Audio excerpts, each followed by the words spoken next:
जलील अता किए, दरख्शिंदा सितारे, चमकते हुए सितारे दिए जिनकी रोशनी से हमारी तारीख़ जगमगा रही है। हमारी हिस्ट्री इतनी खूबसूरत और आला है कि हम जब भी अपनी हिस्ट्री की तरफ देखते हैं तो हमें हमारा सीना चौड़ा और हमारा चेहरा खुशी से चमक उठता है कि इस कदर जो है वो आला लोग अल्लाह ने इस्लाम को अता किए। लिहाजा ये एक बहुत ज़रूरी मामला है कि हमारे बच्चों को ख़ास तौर पे और हमारे नौजवानों को बिलअमूम ये पता होना चाहिए कि उनकी तारीख़ के अंदर वो कौन से लोग गुज़रे हैं जिन्होंने बहुत बड़ी बड़ी जिनकी ज़िंदगियों में इस्लाम की वजह से तब्दीलियाँ आईं, और जब वो ज़माने पे हुक्मरान बने तो उन्होंने ज़माने का रुख बदल दिया। ज़माने की तमाम चीरा दस्तियों के बावजूद, परेशानियों के बावजूद उन्होंने इस्लाम को नाफिज़ किया, और मुसलमानों की आज जो सतवत और बुलंदी है उसमें इन सलातीन का, जो मैं अभी चंद लोगों के नाम इतने मुख्तर वक्त में ये मुमकिन तो ना होगा कि मैं तमाम की गुफ्तगू करूं, लेकिन जिनके हम नाम अर्ज़ कर देंगे, जिनकी हवाले से गुफ्तगू करेंगे, ये वो खूबसूरत लोग थे जिन्होंने इस्लाम की आबियारी की, इस्लाम की रगों में अपना खून दिया है, और हम कभी भी इनके कारनामे फरामोश नहीं कर सकते। अल्लाह अकबर। अगर मैं वो लिस्ट उठाऊं तो ये हो नहीं सकता कि उस लिस्ट में जो मुस्लिम सलातीन की है, और उसको जब इंसान खोलता है तो सबसे पहले जिस शख्सियत की तरफ तवज्जो चली जाती है वो हज़रत फ़ारूक आज़म रज़ी अल्लाह ताला अन्हु हैं। हज़रत उमर फ़ारूक हज़ूर अलैहिस्सलाम की तरबियत याफ्ता, आपने जिन्हें ख़ुद ये इरशाद फरमाया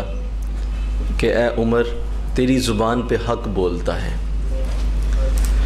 इरशाद फरमाया कि ए उमर तू वो है कि अगर मेरे बाद कोई नबी होता तो वो उमर होता। ए उमर तू वो है कि तेरे साए से शैतान भी भाग जाता है। अल्लाह ने जब आपको हुकूमत अता कर दी तो कम बेश 13 बरस तक आप हुक्मरान रहे हैं, और इस मुद्दत हुक्मरानी में आपने इस्लामी हुकूमत को 26.5 लाख मुरब्बा मील तक पहुंचा दिया, और तूलो अर्ज़ तक इस्लाम की हुकूमत रही। मिस्र तक इस्लाम के झंडे गड़ गए, ईरान फ़तह हुआ, और मुस्लिम सलातीन के लिए आपने वो बुनियाद डाली जिसके ऊपर फिर तमाम आने वाले हुक्मरान उन्हीं बुनियादों को देख कर हुकूमत करते रहे।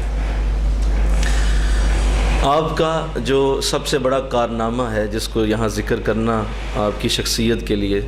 ज़रूरी समझा गया, अब बेशक आपकी हर खूबी ही बेमिसाल थी,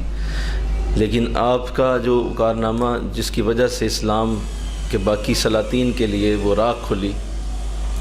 वो लोगों की फलाह व बहबूद और लोगों की तालीम व तरक्की है, जिसके ऊपर आपने सबसे ज़्यादा ध्यान दिया और सबसे ज़्यादा जिस पे काम किया। अवाम का जिस तरह ख्याल उमर ने रखा है, अवाम की जिस तरह से जो है वो दिलजोई उमर ने की है, किसी हुक्मरान ने ऐसे नहीं की है। और आप ख़ुद फरमाते हैं कि मुझे खिलाफत एक बूढ़ी औरत ने सिखाई, एक बुढ़िया मुझे खिलाफत सिखा गई। पूछा कैसे? कहा इस तरह के मैं किसी जंग के हवाले से किसी सफ़र में था, अपने साथ मेरे जो है वो मेरा एक फ़ौज का दस्ता भी था, कि रास्ते में किसी जगह मैं रुका तो करीब मुझे एक बूढ़ी औरत नज़र आई, तो वो कुछ परेशान सी थी, तो मैं उसके करीब चला गया, आदत से मजबूर हो के कि मुझे किसी के चेहरे पे परेशानी हो ये मैं बर्दाश्त नहीं कर पाता हूँ। तो जाके पूछ लिया कि माँ जान आपको क्या मसला है? तो वो बूढ़ी औरत जो है वो सुनते ही कहने लगी कि बेड़ा गर्क हो जाए उमर का, जिसको ये पता ही नहीं कि इस वक्त मेरा क्या हाल है,